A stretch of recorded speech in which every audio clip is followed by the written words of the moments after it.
Okay, this is your chapter 6 lecture. This chapter deals with the history of social work. Like most things in United States history, this kind of starts in Europe. Okay, so one of the things we need to look at is the English roots of the system with which we take care of people. I'm going to give you a very brief lecture over this because there's a lot of material that I could spend a few hours covering, but I don't want to do that long of a recorded lecture for your benefit. The most important single law out of our English roots is the Elizabethan Poor Law of 1601. This is important for two different factors. One is this is the first time that we have actually documented evidence of a government stating that it has a responsibility to take care of its own citizens. Okay, this had never been established prior to that. The second thing about the Elizabethan Poor Law that was important was it established different categories of poor, or different classifications of poor. Okay? 3 different classifications of poor. Start off with the dependent poor. This is for children and people who are aged to a point where they can no longer take care of themselves. These somewhat obviously need to be taken care of. You also have the impotent poor, who are people who are physically or mentally incapable of work, whether that was because of some sort of intellectual disability or a physical disability at the time. The third classification was able-bodied poor. They needed to be trained and then placed in a place where they could work. Now, how they handled these people was pretty, what we would consider brutal by today's standards, but it was at least a step towards the government taking responsibility for all of its citizens and not just the very top end of its citizens. Now, as the colonies come into being and we have what's the beginning of the United States, much as there was in England, we developed this sort of split attitude between the worthy poor and the unworthy poor. You know, children are okay, but if you're capable of working a job, then we think you should be working a job.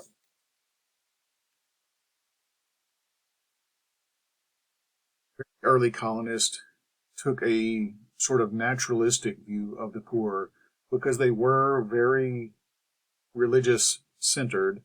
They took some verses from the Bible that talked about the poor will always be with you and things like that, and they viewed it as a natural part of society, but they still split it into worthy and unworthy. Then we have the War of Independence with Great Britain. The United States is actually officially formed as a country. That's the late 1700s. So in the early 1800s, we start to see a difference in the United States from our British roots. Mental health was certainly treated differently here in the U.S. with much more emphasis placed on this idea of evil or people being occupied by evil spirits and things like this. We were also a lot more brutal with how we treated it. Okay, we split aid into indoor relief and outdoor relief. The easiest way to remember that is indoor relief means that you are living within a facility indoors. Outdoor relief is more money going out the door to help people. Now, in today's society, you very, very seldom see indoor relief, aside from like prisons or something like that. Most of that would be outdoor relief where we're giving money to people to maintain their own households.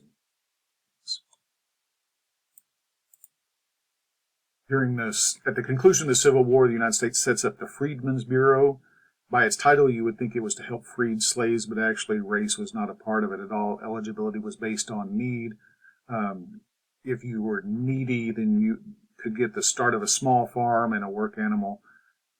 This was disbanded in 1872, largely due to corruption and just it did not meet the needs that it was established in order to do. A little bit later in time, you saw that is a topographical error, the New York Children's Aid Society, which started some of the earliest policies about children. Somewhat surprisingly, children were viewed as property, and still are today in many ways legally. But the first laws against child abuse were actually altered laws that were on the books in order to prevent cruelty to animals. So it's somewhat ironic that we had laws in place in many parts of the United States that prohibited being cruel to your animals, but you could treat children however you wanted to, with them, anything like that, as long as you didn't cause death, then you are within your rights parentally. And we still have remnants of that. It is still legal to spank your children and things like that, as long as you're not injuring them. Okay, there's somewhat a misconception about spanking children. It is still legal in the United States. The progressive period starts in the 1900s, goes about until 1930. So at the very beginning of the Great Depression is when the progressive period ends. Huge changes to child labor.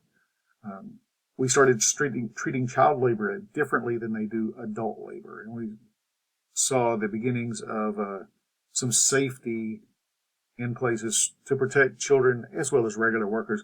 Women got the right to vote. Also, we saw the beginnings of some prohibits on immigration within certain racial groups, not necessarily the groups from Europe, but groups from China and other places like that. The Great Depression comes along. Stock market crash of 1929 was the jumpstart of all of it, but we saw huge amounts of unemployment type that we have not seen since. People think that there was big unemployment in 2020. It wasn't close to what we had in the Great Depression. If you go back and actually look at statistics, almost 40% of able-bodied Americans that wanted to work were out of work. In order to respond to this, the government started several large programs: the Federal Emergency Relief Act, the Public Works Administration, and the Works Progress Administration. The Public Works Administration is maybe the most interesting of them. It focused mainly on large public buildings that they could employ local workers to get together, and we can build this, and it will benefit our community in the long run. If you look around the Texas Tech campus, there are a lot of buildings that were built by the Public Works Administration. Bloodsoe Hall was built by Bloodsoe, Gordon, and Sneed. Several of what used to be the women's dormitories on the other side of Broadway were also built by the Public Works Administration. The largest single government program to get enacted during the Great Depression was the Social Security Act of 1935. It was a beginning of just social insurance and cash benefits for the unemployed as well as the aged. There's a lot of misconceptions about Social Security. Social Security is not a retirement program. Social Security is meant to help older people supplement their savings. Please do not ever assume that you can retire with Social Security income and be okay. You will not. But one of the interesting things about Social Security was because everybody pays into it, is one of the non-stigmatized government aid programs. People may get upset about people who receive welfare or WIC or housing assistance or something like that, but very seldom do you hear people getting angry about people receiving Social Security, because they're the belief that they put that money into the system. Whether that is actually accurate or not is certainly debatable, but it does not carry a stigma. World War II, we concentrated on the war, even though there were still a lot of problems here in the United States. But by and large, at that time in world history, if you could fight a major war and win it, it jump-started your economy. So the World War II brought us out of the Great Depression and into a time of relative peace in the Cold War in the 1950s that many people refer to as the baby boomers, the people that were born from 1940 to 1965. Okay? Relatively peaceful with the exception of the Korean War and things like that. In the late 1950s, we had the Brown versus the Board of Education, which supposedly ended school segregation. It did change school segregation, but it did not totally end school segregation. There are different ways that some schools got around it and things like that. Move into the 1960s and the focus on the war on poverty and the president's idea at the time to create this great society where people didn't have to be poor. He thought the United States was well off enough that we could be without having poor people, which is well intentioned, but maybe not doable. Okay. Spoke about school segregation. America was not excited about the end of segregation. That's between the end of school segregation and the civil rights movement of the 1960s. This was a turbulent civil time in the United States history. So while the 1950s and especially the 60s saw a more liberal change in laws with civil rights and things like that, you will see that this pendulum swings back and forth. As Americans, we often will elect a conservative president for 8 years, and then a liberal president for 8 years, and a conservative for 8, and a liberal for 8. Sometimes it'll vary a little bit, and you'll get 16 years of conservative and then 4 years of liberal, or 4 years of conservative and 12 years of liberal. But this pendulum is always swinging back and forth. So in the 1970s, you saw a shift back to more conservative politics.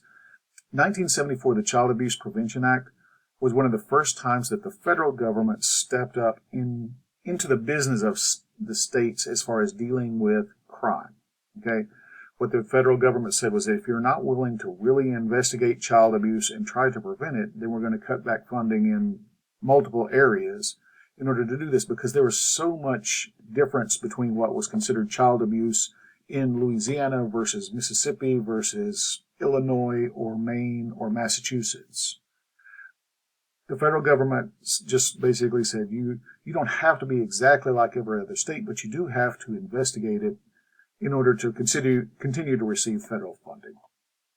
So this was a more conservative approach to it. Certainly this was exemplified with the election of Ronald Reagan in the 1980s. Reagan didn't really believe in structural discrimination. He thought people either succeeded or didn't succeed based solely on their individual effort. You saw a lot of increase in defense spending and a slash on social welfare spending during the 1980s and then the first Bush administration. Some of the newer policies, now whenever I say newer, this is within most students' lifetime or right before you were born. So basically from 1990 until the present is considered new historically. Okay, family medical leave of 1993, welfare reform during the Clinton administration, tax cuts during the Bush administration, and the Affordable Care Act during the Obama administration are the newer major policies that have really had an impact in the United States. Now, these were changes in society as a whole. Social work was changed differently than that. We saw the growth of the field, a more reliance on education. We saw the formation of the NASW during the 1960s, and a philosophical shift kind of towards a bachelor level social work. That's a change in the profession that's not really marked by the change in society. Okay.